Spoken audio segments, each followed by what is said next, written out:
All right, continuing with this user details component, take a look at the implementation of ng on init method. Here we are subscribing to the params property of this route, which is an observable. And at this point, we look at the ID parameter passed to this page. If ID is 0, we navigate the user to the not found page. Now, this is a simplified example. In a real-world application, instead of comparing the ID with 0, perhaps we would use a service like user service to get a user with the given ID from the server.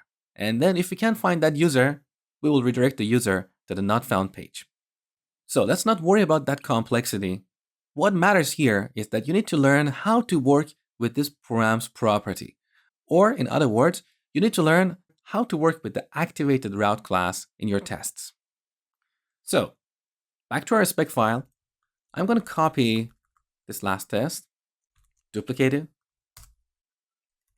and change the test name to it should navigate the user to the not found page when an invalid user ID is passed. So similar to the last test, we want to get a reference to the router. We want to put a spy on this router to assert that the navigate method has been called. However, we're not going to call this component.save. Instead, we want to pass a parameter to this component. So first, we need to get a reference to the activated route object passed to our component.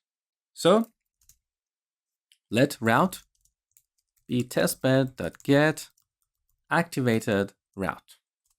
Now here, if I type dot, we don't get IntelliSense because the type of the object returned from the get method is any. So we need to add the type explicitly here. And as you saw earlier, the type of this object is activated route stub.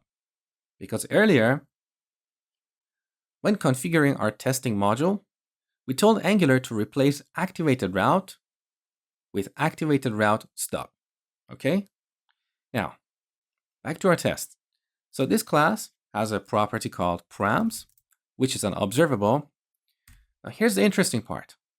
All the methods you see here are used to read values from this observable. In other words, we do not have any methods to push a new value to this observable. So in this lecture, I'm going to show you a technique to push a value into an observable and use that as a parameter passed to a component. So comment this out. Let's go back to the implementation of our stub. Okay, here it is. So here I'm going to define a private field, private, call it subject, and initialize it to a new instance of the subject class.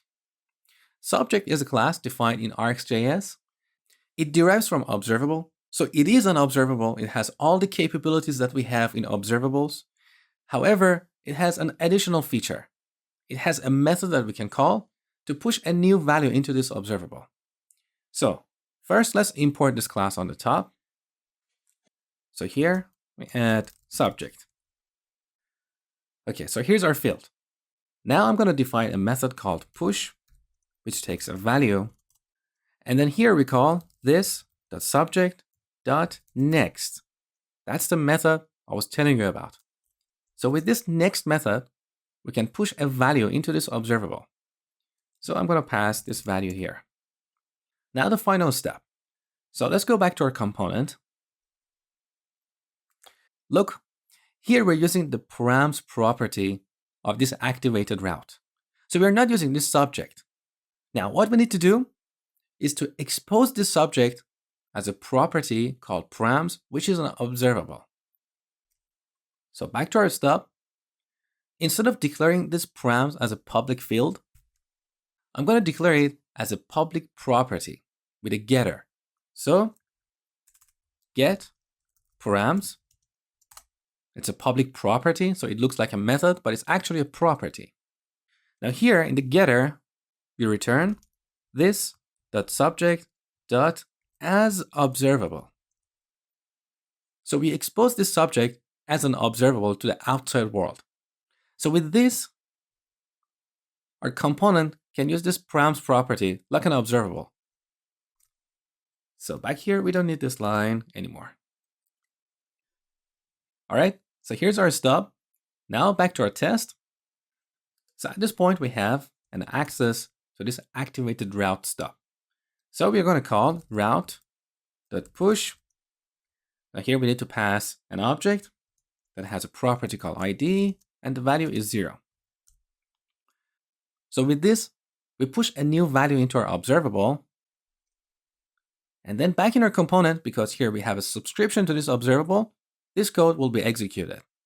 At this point, because the ID is 0, we should navigate the user to the not found page. So back to our test. Here's our assertion.